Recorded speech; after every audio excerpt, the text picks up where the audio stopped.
Well, good morning, ladies and gentlemen. Yes, it's me, Kenny Polcari, your host of the party, coming to you live from Cape Cod, Massachusetts. And look out the window today. I can't be filming this outside because it's rainy and it's stormy and it's windy. The sky is cloudy and you can feel the ocean as it's angry as the tide comes in and the water splashes against the seawall, wondering whether or not a storm is coming. Anyway, today is July 11th, 2024, and here are the things you need to know. And the rally just continues, right? Tech just won't stop. JJ finished his appearance on Capitol Hill in what is known as the biannual Humphrey Hawkins testimony. He said one thing, and as usual, the trader types heard something different.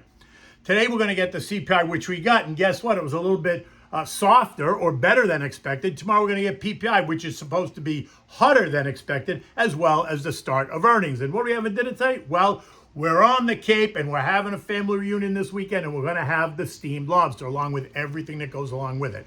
Well, good morning. And yes, I am back after taking some needed time away. I am back in full force, and you can't imagine how excited I am. Lots have happened since I last wrote, so let's get started. Stocks continued to power higher. In my last note on July 1st, the S&P was standing at 54.73. Last night, the S&P closed at 56.33, up 3% in just 2 weeks, taking the S&P now up 18.1% year to date. The NASDAQ, now up 24.2%, stood at 17,879. Last night, it closed at 18,647, up 4.3% during the same time period. It's nothing short of amazing as the algos push higher, forcing some investors to buy stocks, all because of FOMO, right? The fear of missing out. Many waiting for the pullback that remains elusive. But trust me, it is coming, causing them to throw in the towel, paying elevated prices. And again, this speaks to having a long-term plan, having a wealth advisor, having someone who's going to walk you through it. In any event, at the closing bell, it was more celebration. The Dow gaining 430 points, the S&P up 57 points, the NASDAQ up 218 points, the Russell adding 23 points, the transports up 105 points, while the equal-weighted S&P gained 60 points. All indexes, at plus 1% or 1.2%. Really an amazing day. JJ goes to Capitol Hill, also known as the Humphrey Hawkins testimony. For those of you unfamiliar with it, it is also known as the Full Employment Act and Balanced Growth Act of 1978. And it requires the current Fed chair to testify twice a year, February and July, before Congress to report on the state of the U.S. economy and monetary policy. This is where he gets to discuss inflation, employment, economic growth, giving lawmakers a chance to ask questions and gain insight into what the Fed was thinking and is thinking about the future path of policy. The testimony is supposed to promote transparency and accountability. Now, JJ finished his two-day Humphrey Hawkins testimony in front of both houses of Congress yesterday, right? His remarks only continuing to fuel speculation that the Fed is preparing to cut rates, right? Which is, something we've been grappling with for months now.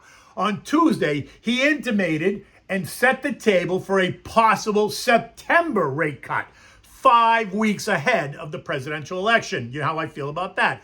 Warning us about the dangers of keeping rates too high for too long, as if we needed to be reminded of that salient fact. Saying specifically that he did not need inflation to be below 2% before cutting rates. Currently, it's at 3.4%, and actually this morning, it's at 3.3%, while also saying that the Fed officials still have more work to do. He went on to say that there's still a good ways to go on the balance sheet runoff, and he doesn't think the commercial real estate market is going to threaten the financial stability of the system.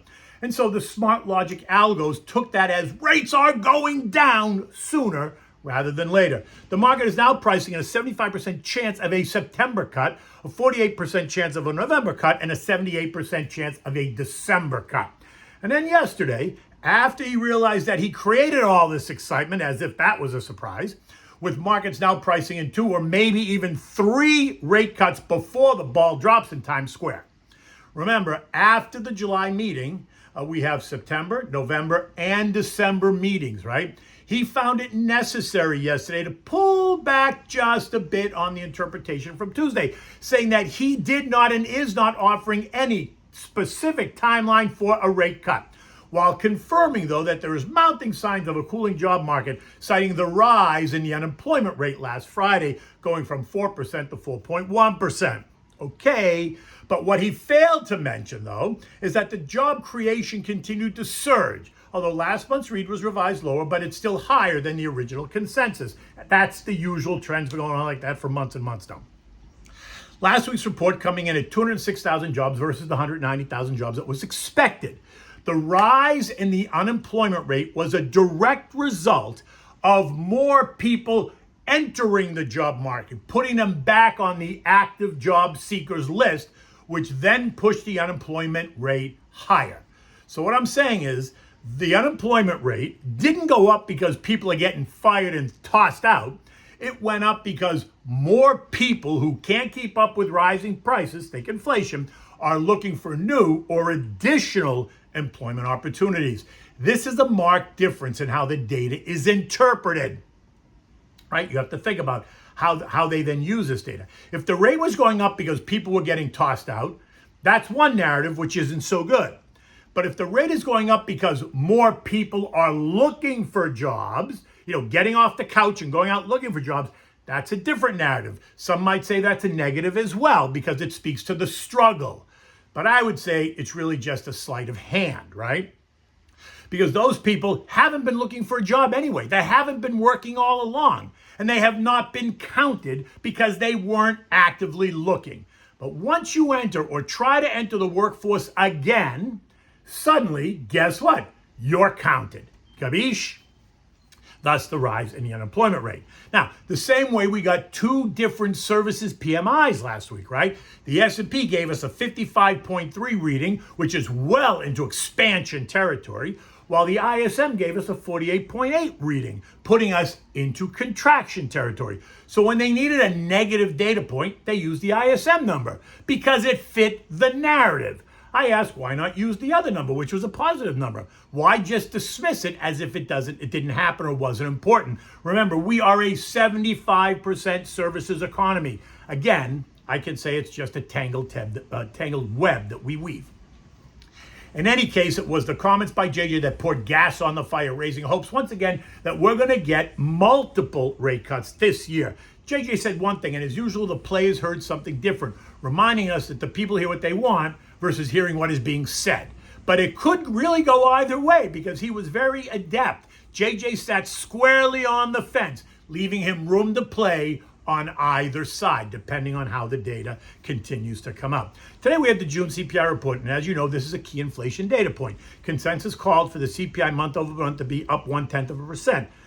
Versus last month's 0%. In fact, it came in at negative 0.1%. Ex-food and energy month over month was up 2% in line with last month's. Year over year CPI is supposed to be up 3.1%, down from 3.3%. Ex-food and energy up 3.4%, in line with last month's 3.4%, but the read actually came out at 3.3%, so it's a little bit better. So nothing too dramatic, but expect all kinds of analysis and chatter. And tomorrow's PPI report only adds to this excitement because this report is expected to show increases across the board in the PPI. Now, these will be key data points ahead of the FOMC meeting, which begins on July 30th and 31st, which means the blackout period starts on June 22nd. No committee members will be speaking publicly after that date. So watch for one or all of the deep throats, right? The non-committee members, think Neil Kashkari. The Wall Street Journal reporter, think Nikki T. Or some analyst from Goldman Sachs is going to lead the conversation about what's happening behind the Iron Curtain from then on. Bonds yesterday, Janet brought $39 billion worth of 10-year treasuries to the market, and the results were mixed. They also brought 4-week and 8-week short-term bills as they try to manage their government debt and finance federal operations. Indirect bidders yesterday for the 10-year taking down 67.6% versus 74.6% the last time, while the bid-to-cover ratio was 2.58 times versus the 2.67 times the last time they brought these. Indirect bidders are often foreign monetary authorities or other institutional investors. It is significant because it speaks to the level of interest from overseas investors. High levels of bids usually suggest strong demand, which can influence interest rates. Strong demand equaling lower yields, while weaker demand equals higher yields. Yesterday's results ended with a yield of 4.276% on the 10-year. Two-year yields remain at 4.622%, while shorter duration 3- and 6-month yields remain at an annualized rate of 5.21% and 5.075%, respectively. The TLT ETF, which is a 20-year bond, rose by 0.3%, while the TLH, which is the 10 to 20-year T-bond, rose by 0.25%. Oil remains in a very tight trading range, 80.5 to 84.25. This morning it's up 14 cents a barrel at 82.25, smack in the middle. On the one hand, we've got global analysts telling us that growth is slowing because the China rebound has all but run its course. And then the IEA revises their non-OECD crude inventories higher because of Chinese demand, citing the rapid building of crude supply storage facilities in China. China has expanded their storage capacity by 45% since 2017, with 10% more expected by 2027. Now on to gold. On July 1st, gold was trading at $23.35. This morning it's trading at $23.89, up $10. The move up being credited to the JJ's comments about inflation and his hints about possible rate cuts as early as September. Remember, lower rates will see the dollar go lower. Since July 1st, the dollar index has fallen by 1.2%, going from 106 to 104.85, and gold has gone from 23.39 to almost 23.90. This morning, U.S. futures were lower, but nothing to panic about as investors and traders and algos awaited the CPI report, which came out at 8:30 a.m. I already told you those results, so futures have now rallied a little bit. You see, the market just wants clarity, good or bad. It can price risk appropriately and more efficiently if it has a sense of clarity. It is when it remains unclear that we get more volatility. Friday also is the start of earnings season, right? Again. Watch for reports from JP Morgan, Bank of New York, Wells Fargo, and Citibank tomorrow. More to follow in the weeks ahead. What will these guys say about the future? And just FYI, the financial sector is up 11.3% year to date. They're in third place behind tech, which is up almost 36%, and communications up 30.6%. Real estate is still the laggard and is struggling, down 3.5% year to date. In any event, at this point, it isn't about the rate cut per se. It's about what the rate cut says about the trend, right? A move down is not up, and that's the key here, right? So let's just hope that a rate cut in September and potentially November and December is not premature the way it was in 1981 when they thought they killed the monster, only to find out that the inflation monster was very much alive. European markets this morning are up between 0.1% in Italy and up 0.5% in France. The move in France being credited to the formation of a new government with the NFP, which is the New Popular Front, demanding that Manny Macron, pick one of them as the next prime minister. The rise in the index suggesting a period of gridlock and political uncertainty, and at times, gridlock can be good. Like I said, the S&P closed at 56.33. It was up 57 points yesterday. Is there anything else to say? Talk of a pullback or even a correction is now all the rage. Some are calling for as much as a 25% pullback. I think JP Morgan is still stuck on S&P 4200, which is a 26% pullback, right? It's 1,400 plus points. The short-term trend line support is at 53.41, which represents a 5.7% decline. The intermediate trend line is 52.33. And that's a 7.6% decline. Both of these moves well within what is considered normal trading. The long term, the 200-day moving average trend line is at 49.05, or a 13.5% decline, which would put us in official correction territory, while the JP Morgan target puts us in official bear market territory. Call me to discuss a game plan. I'm always happy to help you create a long-term plan that helps you create generational wealth. Okay, so, like I told you, I'm up here in Cape Cod. We're having a family reunion this weekend. I'm not sure the weather's going to cooperate, but one way or the other, we're going to try the steamed lobster, right? We're also going to have, it's going to be a lobster and clam bake, right? Complete with the chowder, corn on the cob, coleslaw, and of course, the drawn butter. So try the steamed lobster. It's so simple, and if it's a beautiful day outside, it's so great to eat outdoors.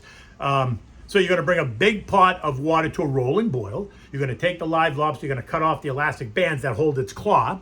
and then plop them in. Make sure you plop them in head first so the claw doesn't grab you if you put them in the other way around, right? Now, bring it to a rolling boil again and boil for 8 to 10 minutes, depending on the size and number of lobsters that are in the pot. When they're done, remove and serve them with the drawn butter, right? Have the nutcrackers available to be able to crack open the claws so you can get the claw meat out, which is always delicious. Now, for the tail meat, you want to remove it by breaking off those little fins at the back of the tail. Then take your thumb, put it on where the fins were, and just push the lobster meat out the other side. Right? It is delicious. Cut it up, dip it in the hot drawn butter, and enjoy.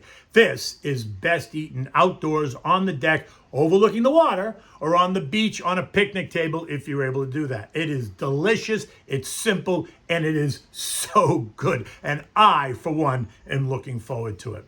Until tomorrow, take good care.